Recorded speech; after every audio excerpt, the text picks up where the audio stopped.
Bagi Dia di tempat yang maha tinggi segala pujian, hormat, dan kemuliaan. Amin. Haleluya. Puji Tuhan. Bagaimana kabar saudara hari ini? Kami berdoa saudara selalu dalam keadaan sehat dan diberkati oleh Tuhan. Amin. Puji Tuhan.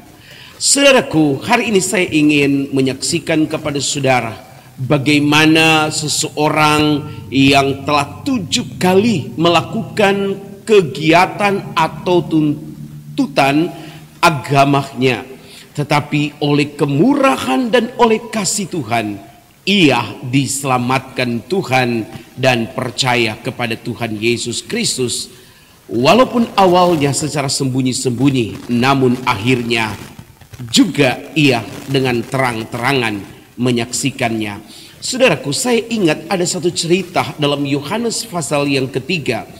Ada seorang Farisi, seorang pemimpin agama Yahudi.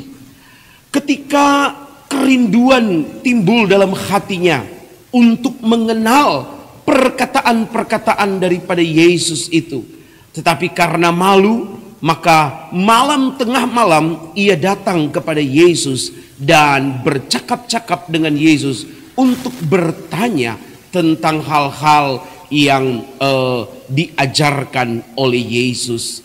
Saudaraku yang terkasih dalam Tuhan, ada begitu banyak orang yang berkerinduan ingin mengetahui lebih dalam lagi tentang Alkitab, tentang perkataan-perkataan firman yang benar, firman yang hidup.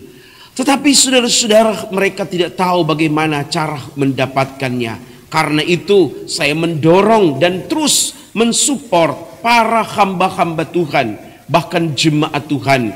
Teruslah bersaksi, teruslah memberitakan Injil, teruslah mengabarkan kabar keselamatan ini kepada semua makhluk. Biar mereka akan mendengar berita tentang Yesus Kristus, berita keselamatan ini, berita yang hebat ini. Saudaraku yang terkasih dalam Tuhan, yang saya ceritakan tadi namanya orang Farisi ini dan pemimpin agama Yahudi ini namanya Nikodemus. Meskipun dia adalah seorang pemimpin agama Yahudi, dia adalah seorang Farisi yang terkenal dengan seorang yang begitu tekun mempelajari Alkitab. Bahkan mereka terkenal dengan orang-orang pemimpin-pemimpin agama yang sangat kritis terhadap kitab suci. Namun saudara-saudara, ternyata dia tidak memahami perkataan-perkataan daripada Yesus Kristus. Ada banyak orang di luar sana yang tidak mengerti tentang perkataan-perkataan Yesus, sehingga seringkali mereka berkata, kenapa kamu menyembah manusia? Bukankah dia Isa Al-Masih, dia adalah utusan Allah? Bukankah dia mati di atas kayu salib?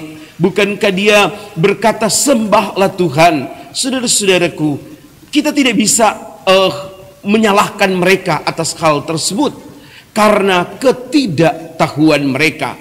Dalam satu topik yang lain saya ingin membahas tentang bagaimana selubung itu harus terlepas dalam mata dan hati mereka supaya mereka dapat mengerti setiap perkataan-perkataan Allah dalam Alkitab. Karena tanpa Roh Kudus yang memimpin seseorang, membimbing seseorang, maka orang itu tidak akan pernah bisa mengerti akan kitab suci Alkitab. Saudaraku, mari sama-sama kita saksikan tayangan berikut ini. Suatu tayangan yang saya percaya akan memotivasi saudara, akan mendorong saudara untuk lebih kuat lagi iman saudara kepada Yesus. Dan saudara yang masih ragu-ragu, yang menyaksikan tayangan ini, yang mendengar tayangan ini, saudaraku, ambil keputusanmu hari ini. Percayalah kepada Yesus Kristus sebagai Tuhan dan Juru Selamat sebelum engkau terlambat. Karena ketika hal itu atau keterlambatan itu, maka saudara-saudara semua tak ada gunanya. Penyesalan tak ada gunanya. Karena itu hari ini ambillah keputusan itu untuk terima Yesus. Puji Tuhan, mari sama-sama kita saksikan tayangan berikut ini. Haleluya. Shalom saudara semua, nama saya Siti Amanah, saya berasal dari Jawa Tengah, lebih tepatnya saya dari Demak.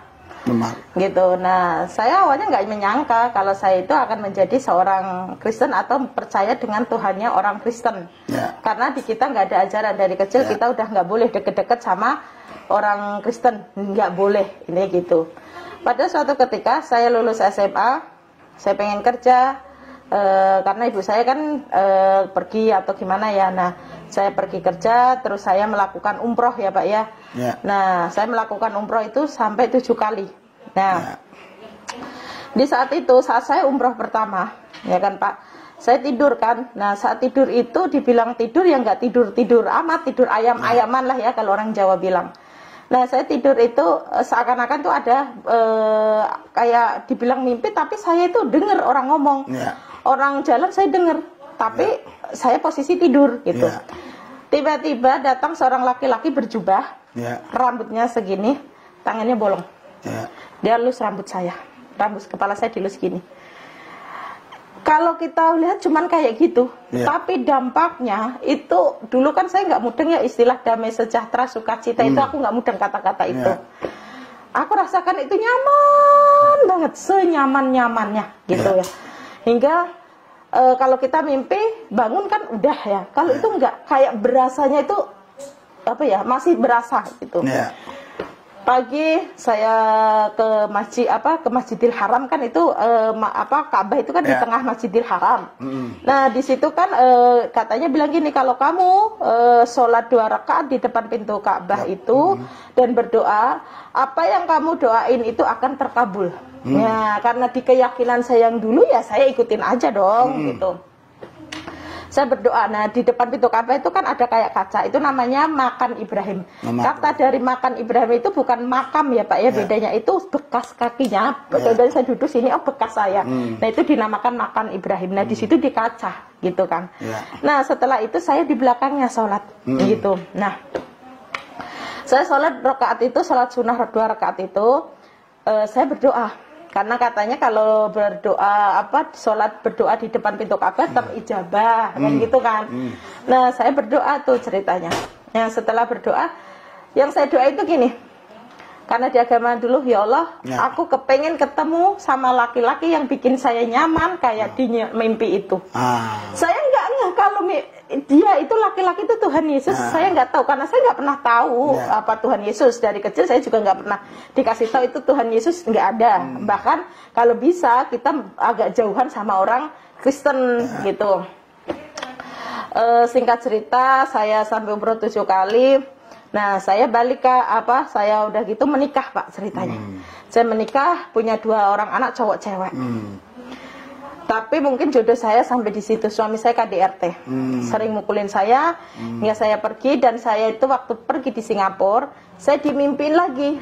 Nah, saya dimimpiin lagi seorang laki-laki, tangannya bolong, berjubah, rambut bau. Tapi kalau wajah saya nggak bisa ngomong ya Pak. Cuman saya merasakan gitu loh Pak, tahu itu laki-laki berjubah gitu. Ngelus lagi. Bahwa perasaan ini sangat-sangat merasakan damai seperti yang pertama kali aku bilang itu, tapi perasaan ini kok sama persis. Sampai aku mengharapkan laki-laki itu selalu ada gitu. Nah aku berpikir mungkin itu laki-laki terbaik untuk saya, pikiran saya, karena bikin nyaman. Tapi kok aneh, tangannya bolong gitu loh, di sininya itu bolong gitu. Nah sudah gitu saya berpikirnya, pernah kan kita kumpul kan. Nah kita kumpul sama kawan-kawan, aku tuh tiba-tiba bilang gini, gue pengen jadi orang Kristen. Nah teman saya bilang, lu jangan gila, lu bisa dibunuh. Nah gitu, enggak, cuman bercanda aja kok gitu. Karena waktu itu kan saya belum tahu, tapi nggak tahu, keluar aja kata-kata itu. Saya balik ke Indonesia, saya ketemulah seorang laki-laki. Kebetulan dia kerja satu kantor sama saya kan waktu itu. Nah dia itu akhirnya nikah sama saya, orang Batak itu, orang Medan. Nah kita menikah secara Islam memang. Nah kita menikah, saya didatangi, tapi setiap suami saya membahas Islam, saya itu sensi. Setiap dia membahas Islam itu saya sensi. Nah dan kebetulan kan waktu itu suami saya sering nonton YouTube-nya Bapak. Nah apa sih nonton YouTube yang teriak-teriakan kayak gitu, nggak jelas adanya, saya bilang gitu. Saya sensi, jujur Pak, saya sensi. Saya tahu gitu loh Bapak ini. Nah suami saya, ah kamu nggak tahu, ini tuh juga dulu kayak kamu. Ah, mana ada kayak gitu, gitu kan. YouTube teriak-teriakan, AE itu apa, gitu kan. Waktu itu jujur Pak, gitu. Saya nggak tahu itu, gitu. Nah, setiap orang ngomong haleluya, haleluya itu apa, gitu. Gitu apa, ini kan kenyataan ya, kejujurannya saya ya. Nah, udah gitu, tapi saya jujur Pak, setiap suami saya pergi, saya penasaran Pak. Saya penasaran banget. Saya baca, pinjam Alkitabnya, tapi tanpa sepengetahuan dia. Sebelum dia datang, saya harus tutup. Jangan sampai dia tahu aku baca Alkitab. Gengsi dong, saya gituin. Saya nggak ngeh waktu itu, nggak tahu kalau aku harus ada Alkitab di Play Store. Itu saya nggak mudeng Pak, nggak tahu. Aku juga nggak tahu searching. Nah, akhirnya saya searching, cari. Akhirnya mengerti gitu loh Pak. Tapi cuman hanya sekedar mengerti, tapi nggak tahu gitu maksudnya apa gitu loh Pak. Nah, singkat cerita, saya punya teman orang Batak juga, cewek itu Pak. Saya bilang, aku pengen ke gereja, hayu katanya. Ya udah hayu, tapi nggak pernah terlaksana. Hayu hanya hayu aja. Hingga aku terus ketemu orang Nias, tetangga saya. Saya bilang, tante aku mau ikut ke gereja. Ya yuk tante, hari Rabu yuk. Nah, ini bingung saya. Mana ada gereja hari Rabu? Setahu saya orang Kristen gerejanya hari Minggu. Wah ini sesat nih.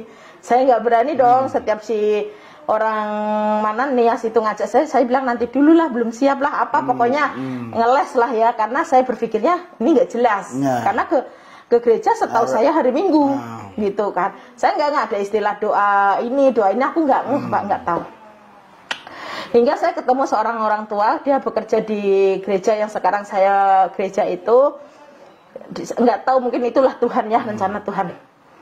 Tapi saya sebelumnya itu saya dimimpiin lagi, seorang laki-laki itu datang lagi ke saya, tapi nggak ngelus rambut saya, tapi saya dituntun, dibilang inilah Bethlehem gitu. Nah, Bethlehem itu apa?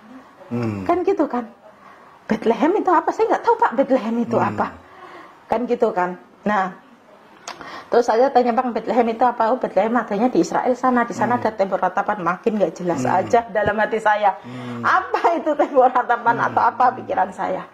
Sudah tuh selesai tuh Pak, tapi saya makin gejolak di sini tuh nggak bisa saya ungkapkan. Benar-benar bergejolak. Gimana ya? Mungkin para murtadin di luar sana akan mengerti kalau kita dijamah Tuhan Yesus itu gimana.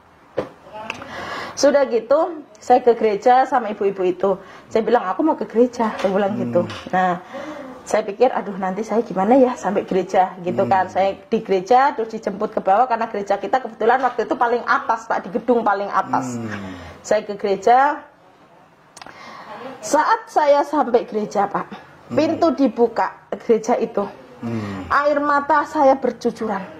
Saya tidak tahu ada apa. Dari puji-pujian gembala, kalau dulu saya nggak tahu gembala ya, taunya pendeta. Pendeta itu ngomong sampai selesai, itu saya cuma nangis aja. Perasaan saya nggak mau nangis, tapi air mata itu ngalir sendiri. Air mata itu ngalir sendiri. Sudah selesai gitu, saya setelah ibadah selesai itu ditanya, gini, siapa yang baru pertama kali ke gereja? Ya saya angkat tangan dong, emang saya baru pertama kali. Dalam hati saya, mampus lah gua, ini kena lah para masalah. Karena saya berpikirnya orang Islam gitu kan. Saya didoain, makin nangis saya saat didoain itu Pak.